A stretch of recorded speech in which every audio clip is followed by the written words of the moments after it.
السلام علیکم ورحمۃ اللہ وبرکاتہ۔ الحمد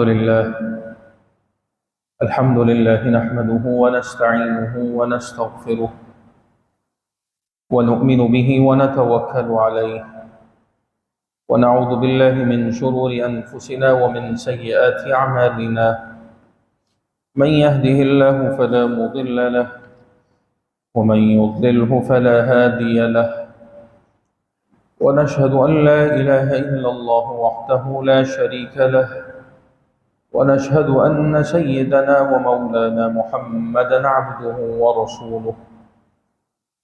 أما بعد فأعوذ بالله من الشيطان الرجيم. بسم الله الرحمن الرحيم.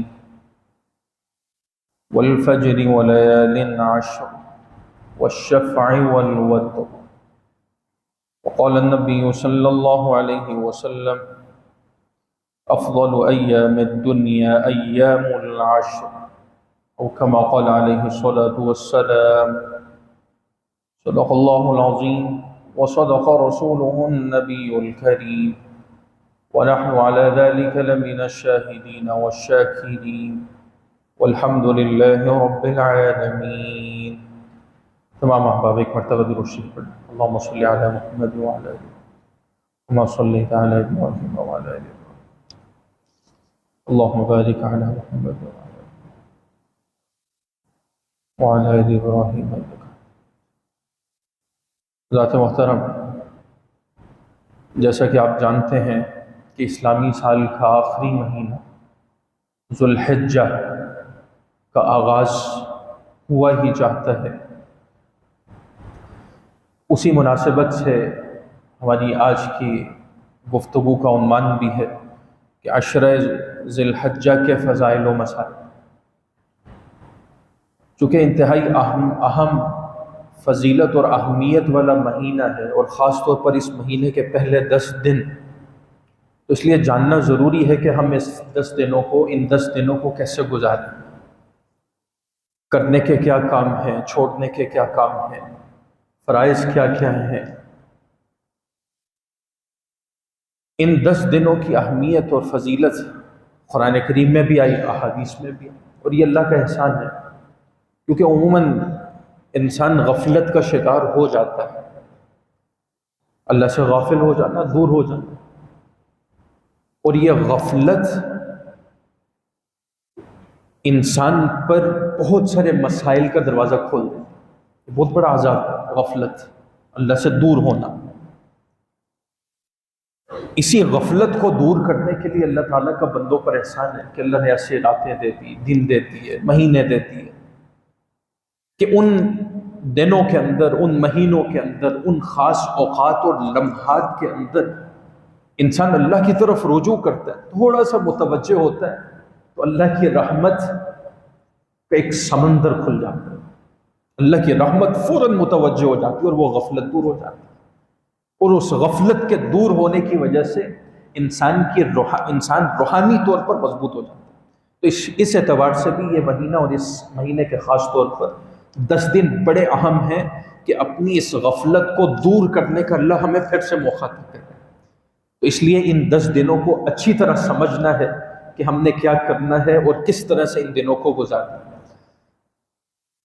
ان دنوں کے جو عشرہ ذی الحجہ یعنی پہلے 10 دن ذو الحجہ کے ہیں، اس کی اہمیت اور فضیلت کو دیکھا جائے تو اللہ تعالیٰ نے ان 10 دنوں کی قرآن کریم میں قسم کھائی، 10 راتوں کی، اور راتوں کے ضمن میں دن بھی شامل ہے. والفجر، فجر کی قسم، ولیال عشر، 10 راتوں کی قسم.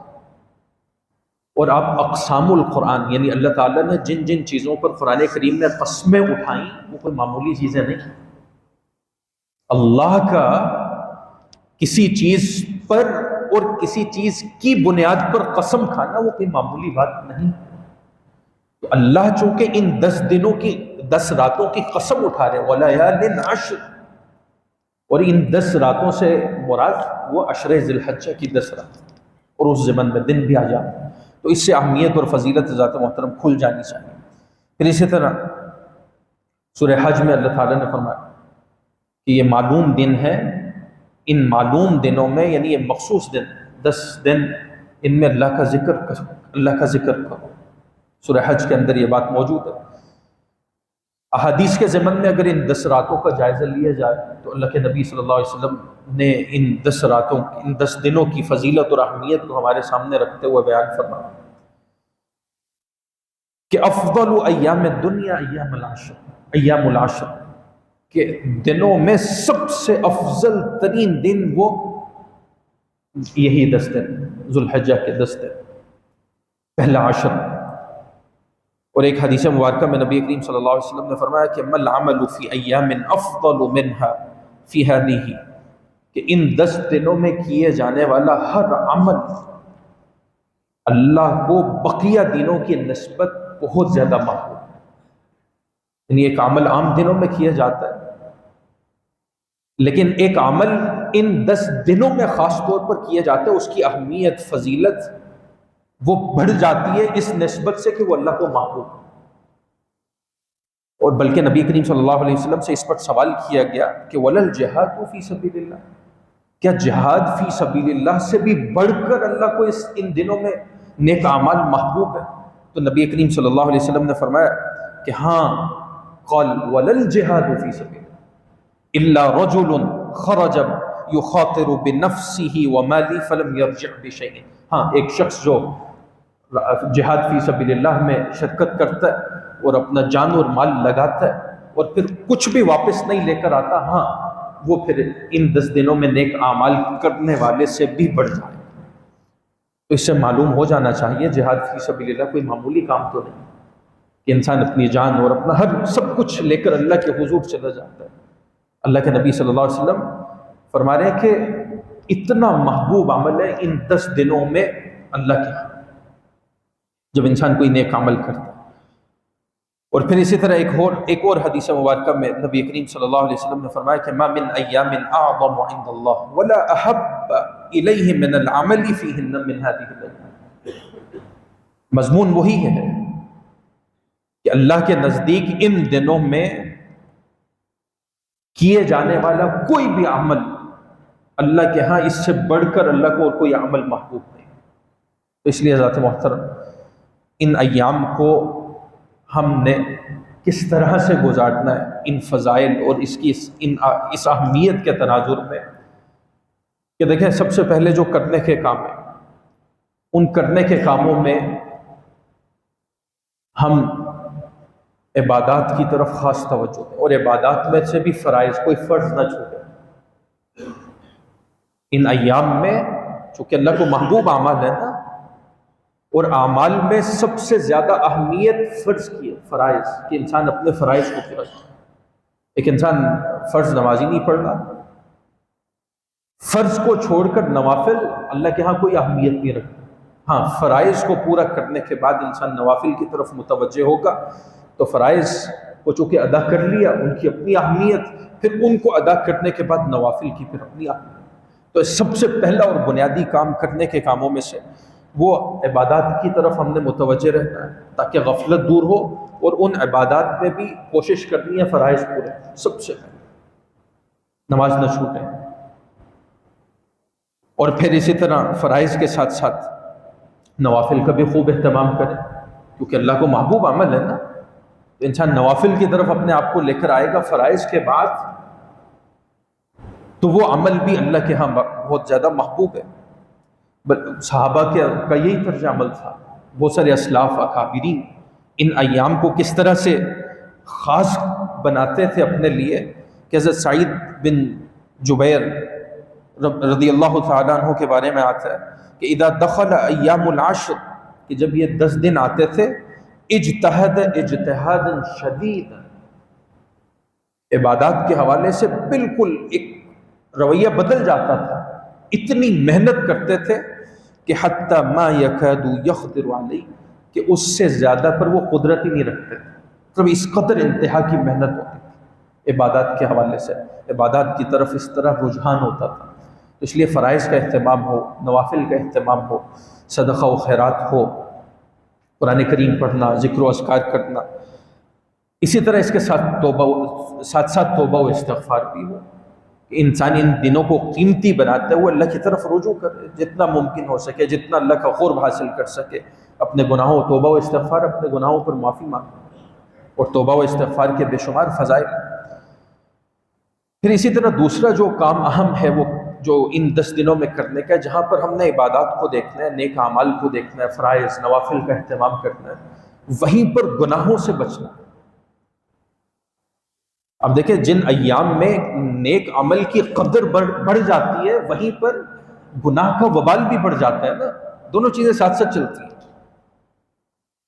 تو گناہ ہوگا ان ایام کے اندر، کیونکہ قیمتی ایام ہیں، قیمتی اوقات ہیں، لمحات ہیں، تو انسان کہیں غفلت میں تو پہلے سے ہی ہے، لیکن اسی غفلت کا شکار ان دنوں میں بھی رہے گا تو اس کا نقصان بنسبت دوسرے ایام کے زیادہ ہے۔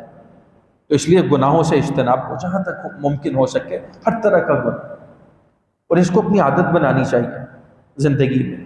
کوشش ہو، محنت ہو، انسان اپنے آپ کو جتنا گناہوں سے دور رکھ سکتا ہے، ہر طرح کے گناہ، اخلاقی گناہ، اعتقادی گناہ، عبادات کے حوالے، جن چیزوں کو اللہ تعالیٰ نے کرنے کا حکم دیا ان کو نہ کرنا وہ گناہ ہے، اور جن چیزوں سے منع کیا ان کو کرنا گناہ ہے۔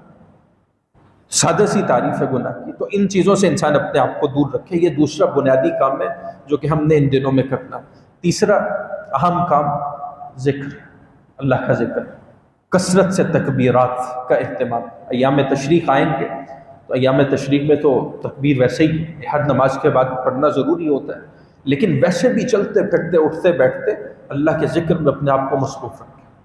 قرآن کریم میں بھی اللہ نے حکم دیا، یا ایھا الذین آمنوا، اے ایمان والو، اذکروا اللہ ذکرا کثیرا، اللہ کا ذکر کثرت سے کیا کرو، اور اللہ کا ذکر کوئی معمولی بات نہیں ہے، وَلَذِکْرُ اللَّهِ اکبر، اللہ کا ذکر بہت بڑی بات ہے۔ زبان سے ذکر کریں گے، وہی زبان کا ذکر قلبی طور پر انسان کو اللہ کے ذکر کی طرف متوجہ کرے گا، انسان کا دل وہ اللہ کی طرف جائے، اللہ کی طرف رجوع ہوگا۔ تو اس لیے ذکر کی طرف، اور پھر ایک خاص طور پر ایک حدیث مبارکہ میں انہی ایام کے حوالے سے نبی کریم صلی اللہ علیہ وسلم نے فرمایا کہ چونکہ ان دنوں میں اللہ کے ہاں جو نیک عمل ہے وہ اللہ کے ہاں بڑا محبوب ہے اور بڑی قدر و قیمت رکھتا ہے، اس لیے ایک حدیث مبارکہ میں نبی کریم صلی اللہ علیہ وسلم نے فرمایا کہ فَأَكْثِرُوا فِيهِنَّ مِنَ التَّهْلِيلِ وَالتَّكْبِيرِ وَالتَّحْمِيدِ، ان دنوں میں کثرت سے تحلیل لا الہ الا اللہ، تکبیر اللہ اکبر، اور تحمید اللہ کی حمد الحمدللہ، اور یہ ساری چیزیں تکبیرات میں شامل ہیں، لا الہ الا اللہ، اللہ اکبر، اللہ اکبر، لا الہ الا اللہ، واللہ اکبر، اللہ اکبر وللہ الحمد، یہ ساری چیزیں اس میں موجود ہیں۔ تو گویا کہ ان الفاظ کا، اس اللہ کے ذکر کی طرف ہم ہر وقت متوجہ رہیں، کام کر رہے ہیں، اپنی دکان پر ہیں، اپنے گھر پر ہیں، چلتے پھرتے، اٹھتے بیٹھتے، لا الہ الا اللہ، لا الہ الا اللہ، اللہ اکبر، الحمدللہ، سبحان، جو بھی زبان پر اللہ کا ذکر آسان ہو وہ کرتے ہیں۔ تو یہ بنیادی کام ہے ان 10 دنوں میں کرنے کا۔ پھر اسی طرح ایک اور حکم ہے خاص طور پر ان 10 دنوں کے حوالے سے، اور یہ حکم ان لوگوں کے لیے خاص ہے جنہوں نے قربانی کرنی ہو، مستحب عمل ہے، کریں تو بہت اچھا ہے، وہ ہے ناخن اور بالوں کا نہ کاٹنا۔ نبی کریم صلی اللہ علیہ وسلم نے ایک حدیث مبارکہ میں فرمایا کہ من رأى ہلال ذی الحجہ، کہ جو ذی الحجہ کا چاند دیکھ لے، اور وَأَرَادَ أَن يُضَحِّيَ، اور اس کو قربانی کا بھی ارادہ ہو، تو فَلَا يَأْخُذَنَّ مِن شَعْرِهِ وَلَا مِنْ أَظْفَارِهِ، اس کو چاہیے کہ وہ اپنے ناخن اور بال نہ کاٹے، مستحب عمل ہے۔ قربانی کا جو لوگ ارادہ رکھتے ہیں، جنہوں نے قربانی کرنی ہے، تو اس پر ضرور عمل کریں، اور اس پر عمل کی وجہ سے یقیناً، چونکہ نبی کریم صلی اللہ علیہ وسلم مستحب عمل ہے، اس پر اللہ کی طرف سے اجر ملے گا۔ پھر ان 10 دنوں کی ایک خصوصیت یہ بھی ہے کہ ان 10 دنوں میں آپ دیکھیں اسلام کا ایک بنیادی رکن وہ ادا کیا جاتا ہے۔ حجاج کرام حج کے لیے جاتے ہیں، اور حج کا ایک فریضہ، ایک اہم ترین فریضہ وہ ادا کرتے ہیں، جو کہ اللہ تعالیٰ نے انہی 10 دن، اب دیکھیں 8 سے شروع ہوتا ہے اور 12 تک جاتا ہے، تو ان ایام کے ساتھ اللہ تعالیٰ نے حج کو جوڑا، تو حج کی نسبت سے بھی ان ایام کی قدر اور بڑھ جاتی ہے۔ اور حج کے حوالے سے تو اللہ کے نبی صلی اللہ علیہ وسلم نے فرمایا، حج اور عمرہ کہ تابعوا بین الحج والعمرہ فإنها ينفيان الفقر والذنوب، کہ عمرے اور حج کیا کرو، یہ تمہارے گناہوں کو اور تمہارے فقر کو مٹائیں گے۔ اور بڑے خوش نصیب ہیں وہ لوگ جو جیسے ہی ان پر یہ فریضہ عائد ہوتا ہے اور اس فریضے کی طرف وہ متوجہ ہو جاتے ہیں۔ خوش نصیب ہیں وہ لوگ، خوش قسمت ہیں۔ اور حج میں یہاں پر یہ بات عرض کرتے چلو ذات محترم، حج میں تاخیر نہیں کرنی چاہیے۔ اگر حج فرض ہے فوراً کر لیں۔ ہمارے ہاں حج جیسے اہم ترین فریضے اور عبادت کو زندگی کے آخری حصے پر رکھا جاتا ہے کہ سارے کام نمٹا لیں، بعد میں دیکھا جائے گا، اور بعد میں پھر انسان مہلت ہی نہیں ملتی ہے۔ یہ ایسی بیماری آ جاتی ہے، 100 مسائل ایسے انسان کی زندگی میں آ جاتے ہیں کہ وہ فریضہ ادھورے کا ادھورا رہتا ہے۔ تو اس لیے حج فرض عبادت ہے، اور جب بھی جو بھی فریضہ انسان کی طرف متوجہ ہو وہ فوراً اس کی طرف متوجہ ہو جائے۔ وَلِلَّهِ عَلَى النَّاسِ حِجُّ الْبَيْتِ مَنِ اسْتَطَاعَ إِلَيْهِ سَبِيلًا، اللہ تعالیٰ نے فرمایا کہ جو لوگ اللہ کے راستے کے حج کی استطاعت رکھتے ہیں ان پر حج فرض ہے اللہ کے لیے۔ تو یہ ایک بنیادی ان ایام کے حوالے سے بنیادی اہمیت ہے، یا جو کام کرنے کے ہیں ان میں سے ایک اہم کام ہے کہ جو لوگ حج کا فریضہ ان پر عائد ہے وہ حج پر جائیں اور حج پر جا رہے ہیں۔ اسی طرح ایک اور کام جو کہ کرنے کا ہے وہ ہے روزوں کا اہتمام۔ ان ایام میں خاص طور پر روزے بھی رکھے جائیں، چونکہ میں نے عرض کیا نا اللہ کے ہاں محبوب ترین اعمال ہیں جو بھی ان میں کیے جائیں گے، نیکی کا جو بھی کام ہوگا، نفلی روزے ہیں، روزوں کا اہتمام کریں۔ نبی کریم صلی اللہ علیہ وسلم کے بارے میں ایک حدیث مبارکہ میں آتا ہے کہ کان رسول اللہ صلی اللہ علیہ وسلم یصوم 9 ذی الحجہ، کہ نبی کریم صلی اللہ علیہ وسلم 9 ذی الحجہ تک روزہ رکھا کرتے تھے۔ ویوم عاشورہ، اسی طرح عاشورہ کا روزہ بھی رکھا کرتے تھے۔ وثلاثۃ ایام من کل شہر، اور ہر مہینے کے اندر 3 روزے یا ایام 20 کے روزے جن کو کہا جاتا ہے۔ تو یہ مسنون اعمال میں سے ہمت ہو، طاقت ہو، توفیق ہو تو ضرور رکھیں۔ ان ایام کے اندر روزے بہت بڑا اجر ہے، اور پھر خاص طور پر 9 ذی الحجہ کا روزہ جس کو یوم عرفہ کہا جاتا ہے۔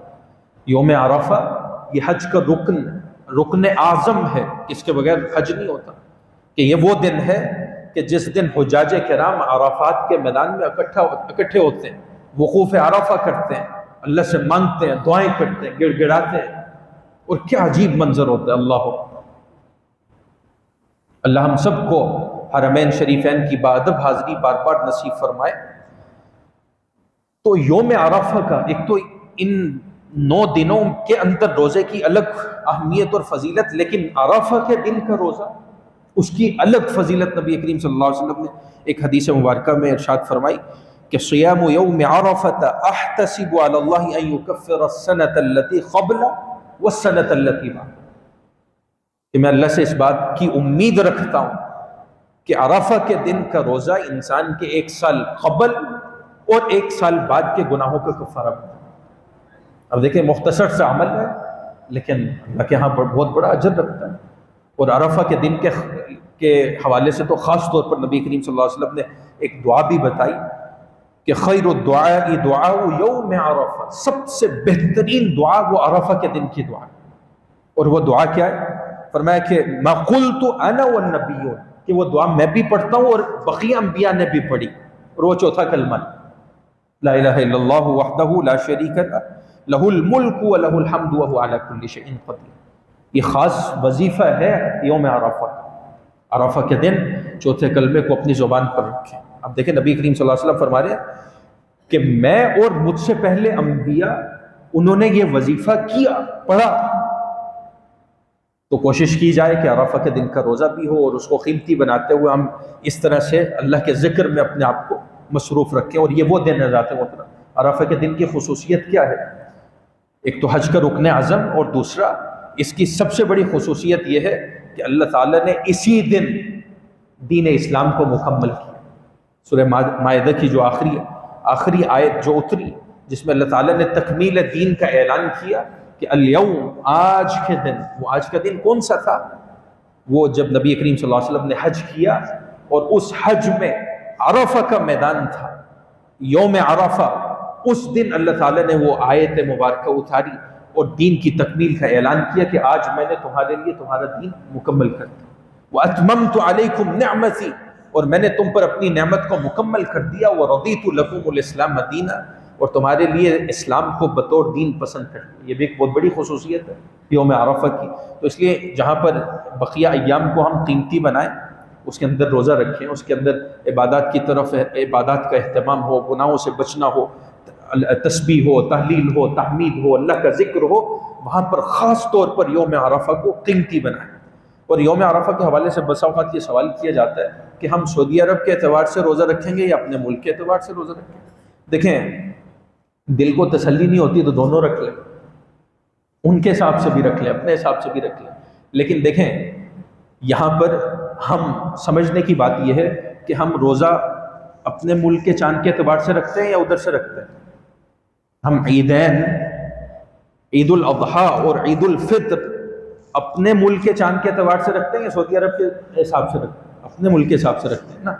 تو یوم عرفہ میں بھی اپنے ملک کا حساب رکھیں گے۔ جس دن یہاں پر یوم اگر تسلی نہیں ہوتی تو ان کے ساتھ بھی رکھ لیں، اپنے ساتھ بھی رکھ لیں، لیکن رکھنا ضرور چاہیے، قیمتی ضرور بنانا چاہیے، غفلت میں نہیں رہنا چاہیے۔ پھر اسی طرح ان ایام کے حوالے سے ایک خاص عمل وہ قربانی کا، یہ بڑی اہم بات ہے، سمجھنے والی ہے۔ قربانی یہ بھی ایک اہم فریضہ ہے، اور اللہ تعالیٰ نے ہر صاحب نصاب پر فرض کی کہ جو بھی صاحب نصاب ہے اس پر قربانی فرض ہے۔ لیکن قربانی کے حوالے سے بہت ساری کوتاہیاں آج معاشرے کے اندر موجود ہیں، ان کوتاہیوں کا حصہ ہمیں نہیں بننا چاہیے۔ قرآن کریم میں اللہ تعالیٰ نے قربانی کے حوالے سے فرمایا فَصَلِّ لِرَبِّكَ وَانْحَرْ، نحر، قربانی حکم ہے کہ اپنے رب کے لیے نماز پڑھیے اور قربانی کیجیے۔ اور ذات محترم، قربانی ان صلاتی و نسکی و محیائی، قربانی کا ذکر قرآن کریم میں ہے اور حکمن ہے، اللہ نے حکم دیا۔ تو اس لیے اس فریضے کو بھی خوشی خوشی ادا کرنا چاہیے، اپنے اوپر بوجھ نہیں سمجھنا چاہیے۔ بعض لوگ بوجھ سمجھتے ہیں، اس کو بوجھ نہ سمجھیں، خوشی خوشی اللہ کی رضا کے لیے اور اللہ کی خوشنودی کے حصول کے لیے اس فریضے کو ادا کیا جائے۔ نبی کریم، اور اس کا فلسفہ کیا ہے قربانی کا؟ دیکھیں، اللہ تعالیٰ کو نہ تو ہمارے گوشت کی، ہم جو جانور ذبح کرتے ہیں گوشت کی کیا ضرورت ہے؟ اللہ کو کیا ضرورت ہے؟ اللہ بے نیاز ذات ہے۔ لن ینال اللہ لحومها ولا دماؤها، اللہ تعالیٰ کو تمہارا گوشت نہیں پہنچتا، اللہ تعالیٰ کو ان کا خون بھی نہیں پہنچتا۔ ولکن ینالہ التقوی منکم، اصل میں قربانی کا فلسفہ انسان کے اندر تقوی کو پیدا کرتا ہے، کہ انسان کے اندر اللہ تعالیٰ کی بات کو ماننے کی صلاحیت، ملکہ، شعور، فہم پیدا ہو جائے کہ اللہ کی بات کو مان رہا ہے اور کس طرح سے مان رہا ہے۔ اصل میں یہ ہے قربانی کا فلسفہ، اور اسی فلسفے کے ساتھ ہمیں قربانی کرنی چاہیے، بہت بڑا عمل ہے۔ اور پھر اسی طرح دیکھیں، قربانی کے حوالے سے بہت ساری جو کوتاہیاں ہمارے ہاں پائی جاتی ہیں، جانور دیکھ لیں تو ٹھیک ہے، اچھا جانور ہو، کہ اللہ تعالیٰ کے راستے میں اچھی چیزیں دینی چاہیے نا۔ لن تنالوا البر حتى تنفقوا مما تحبون، ایک پسندیدہ چیز اللہ کے راستے میں دیں۔ لیکن پسندیدہ آج کل ہمارے ہاں قربانی کے حوالے سے جو چیزوں کا ہم شکار ہوتے جا رہے ہیں جو کہ غلط ہے، ان سے اجتناب کرنا چاہیے۔ عموماً جانور کی خریداری میں نمود و نمائش بہت زیادہ بڑھ گئی، ریاکاری بہت زیادہ۔ ٹھیک ہے، اچھا جانور، متوسط درجے کا جانور لوں اور اس کو اللہ کے راستے میں قربان کر دو، لیکن میں نے چونکہ نمود و نمائش کرنی ہوتی ہے اور پھر پوچھا جاتا ہے، بتایا جاتا ہے کہ نظر لیا، اور پھر بڑے اس کو جو ہے نا وہ تسلسل کے ساتھ بتایا بھی جا رہا ہوتا ہے، اس کی تشہیر کی جا رہی ہوتی ہے، اس کو سوشل میڈیا پر بھی لگایا جا رہا ہوتا ہے کہ یہ اتنا پھلا پھولا جانور ہے اور یہ میں نے اتنے کا ہے۔ ذات محترم، یاد رکھیں، ریاکاری، دکھلاوا، نمود و نمائش، کتنا ہی مہنگا جانور کیوں نہ لے لیں، اللہ کی نظر میں وہ زیرو، اس کی کوئی قدر نہیں، اس کی کوئی اہمیت نہیں ہے۔ ریاکاری بڑی سے بڑی عبادت کو بھی اللہ کی نظر میں زیرو کر دیتی ہے۔ اس لیے جانور ضرور لیں، اچھا لیں، متوسط درجے کا لیں، جتنی استطاعت ہے ضرور لیں، لیکن نمود و نمائش کی طرف نہ جائیں، دکھلاوے کی طرف نہ جائیں۔ قرآن کریم میں اللہ تعالیٰ نے 8ویں پارے میں فرمایا ان صلاتی و نسکی و محیای و مماتی للہ رب العالمین، کہ میری نماز، میری قربانی اور میرا جینا اور میرا مرنا للہ رب العالمین واللہ رب العالمین. اخلاص اس کو کہتے ہیں. تو سب سے پہلی اور بنیادی بات قربانی کے اندر اخلاص. اخلاص کو دل سے نہ نکالیں. آپ دیکھیں ریاکاری کے کتنے مضر اثرات ہیں، کتنی خطرناک چیز ہے کہ نبی کریم صلی اللہ علیہ وسلم نے ایک حدیث مبارکہ میں فرمایا کہ من صلی یرائی فقد اشرک. جس نے دکھلاوے کے لیے نماز پڑھی ہے. نماز کتنی بڑی عبادت ہے.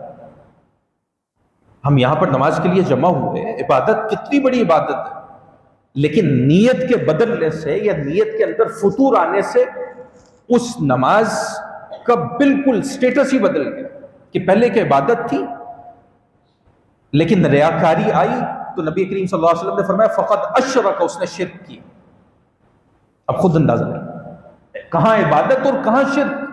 عمل ایک ہی ہے نماز، کہ نیت سے وہی میرا عمل عبادت بن رہا ہے اور نیت سے وہی میرا عمل شرک کی طرف جا رہا ہے.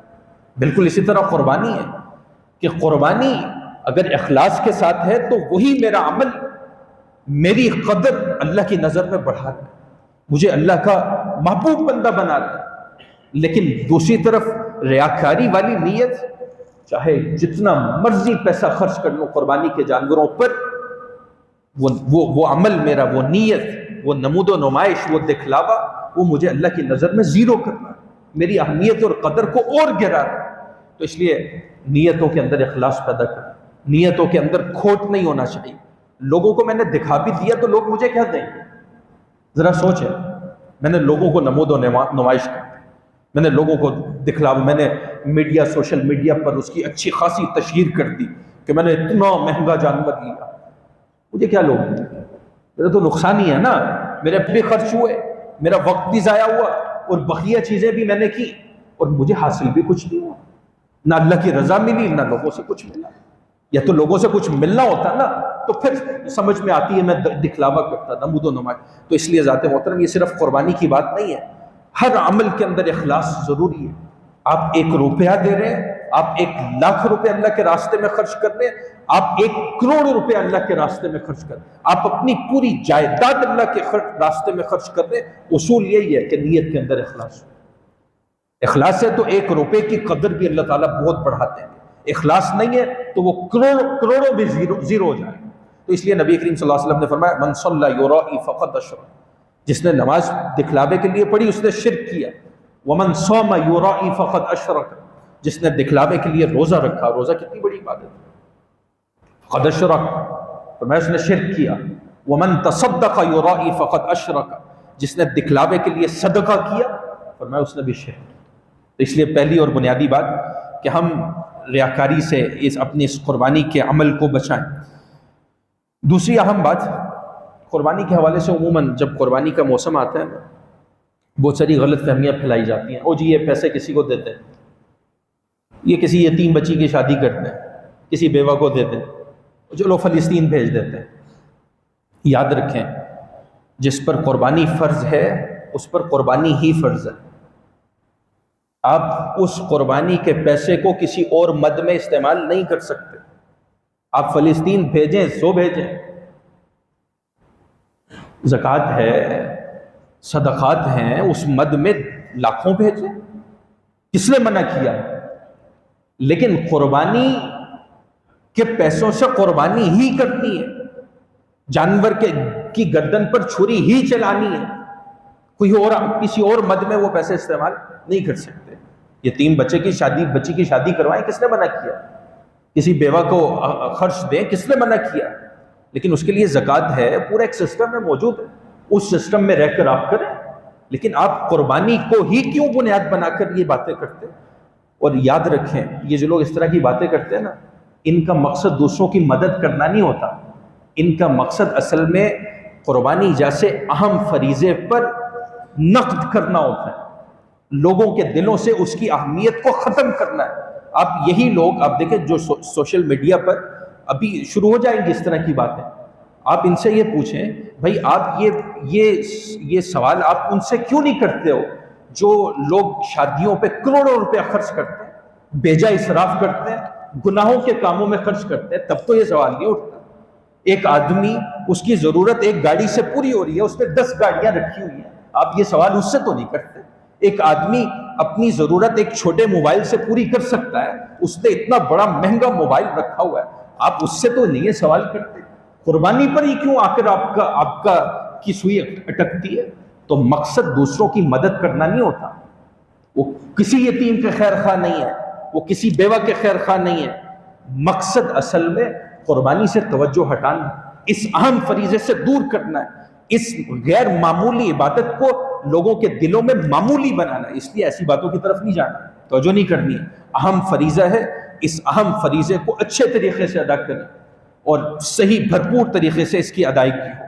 پھر اسی طرح قربانی کے حوالے سے ایک اور یہ بھی جو عموماً غلط فہمی پائی جاتی ہے کہ قربانی ہر شخص، دیکھیں جو فرائض ہے نا، فرائض وہ ہر شخص پر فرداً فرض ہے۔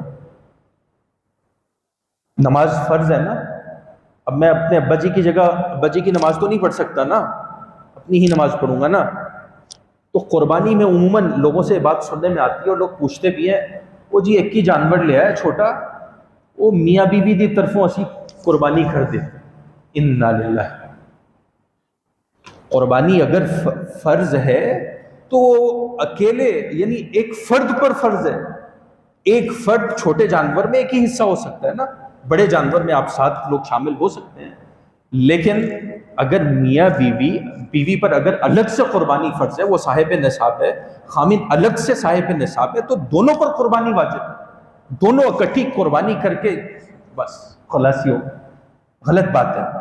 قربانی کے حوالے سے اگر قربانی فرض ہے تو مسائل پوچھ لیں، ان مسائل کو پوچھ کر عمل کریں گے تو اس عمل کی روحانیت، اس کی افادیت بڑھے گی۔ تو اس لیے اپنے اس عمل کو ضائع نہیں کرنا، یہ اس معاملے میں نہیں پڑنا کہ ہم 3-4 لوگ اچھا بعض لوگ یہ بھی کرتے ہیں کہ پورے گھرانے کی طرف سے ایک ہی جانور لے لیا، ایک ہی چھوٹا جانور لے لیا، اور خیال یہ ہوتا ہے کہ سب کی طرف سے قربانی۔ فرائض فردن ہے، میرے اوپر فرض ہے، اس کی ادائیگی مجھ پر ضروری ہے۔ گھر کے اندر 10 افراد ہیں، 10 افراد پر اگر قربانی فرض ہے، وہ تو 10 افراد الگ الگ قربانی کریں گے۔ 10 افراد ایک ہی قربانی لے کر، ایک ہی چھوٹا جانور لے کر سمجھے جی کافی ہو کے، نہیں، ایسی بات نہیں ہے۔ اس لیے ان مسائل کو بھی ضرور سمجھنا چاہیے۔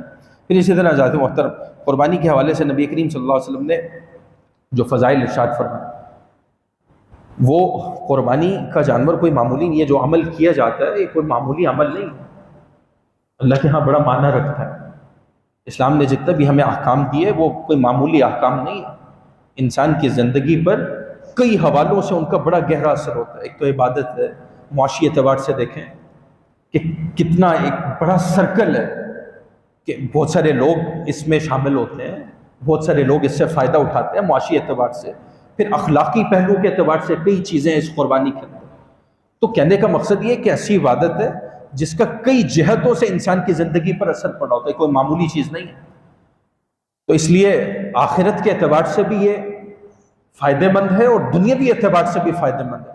اور نبی کریم سے جو لوگ قربانی باوجود یہ کہ صاحب استطاعت ہیں لیکن قربانی نہیں کرتے یا معمولی سمجھ کر اگنور کر دیتے ہیں، ایسے لوگوں کے حوالے سے نبی کریم صلی اللہ علیہ وسلم نے بڑی سخت وعید ارشاد فرمایا من وجد ساعۃ، کہ جو لوگ قربانی کی استطاعت رکھتے ہیں اور ان پر قربانی فرض تھی لیکن فلم یضحی، اس کے باوجود بھی قربانی نہیں کرتے، تو فلا یقربن مصلانا، ان کو چاہیے کہ ہماری عیدگاہوں کے بھی قریب نہ آئیں۔ کتنی بڑی ڈانٹ ہے، کتنی سخت ڈانٹ ہے، سخت بات ہے کہ میرے قریب نہ آنا، ہماری عیدگاہوں کے قریب نہ آنا۔ آپ اس سے بھی قربانی کی اس اہمیت کا اندازہ لگا سکتے ہیں کہ اللہ کے نبی صلی اللہ علیہ وسلم نے کہ ہاں یہ دین اسلام کے اندر یہ اس فریضے کی، قربانی کی کس قدر اہمیت ہے۔ تو اس لیے ذات محترم یہ جو کام ہیں ان 10 دنوں میں کرنے کے، ہم ان کی طرف متوجہ رہیں، اپنا وقت ضائع نہ کریں، اپنے معمولات کو مزید بڑھائیں، ان کے اندر جو عبادات بھی ہوں، نوافل بھی ہوں، ذکر و اذکار کا اہتمام بھی ہو، گناہوں سے بچنا بھی ہو، اور جو فرائض کے ضمن میں یہ باتیں ذکر ہوئی، خاص طور پہ یوم عرفہ کا دن، ہم اس دن کو خاص طور پر قیمتی بنائیں۔ ان ایام کی برکات، ان کی روحانیت اور افادیت انشاءاللہ ہماری زندگیوں پر پڑے گی، غفلت دور ہوگی، اللہ سے قرب کا ایک اہم موقع اللہ تعالیٰ ہمیں دے رہے ہیں۔ اس موقع کو ضائع نہیں کرنا، اللہ کے قریب ہونا ہے، اور اس قرب کی وجہ سے ہم اپنی زندگیوں پر اس کے اثرات دیکھیں گے۔ اللہ تعالیٰ سے دعا ہے کہ اللہ ہمیں عمل کی توفیق عطا فرمائے۔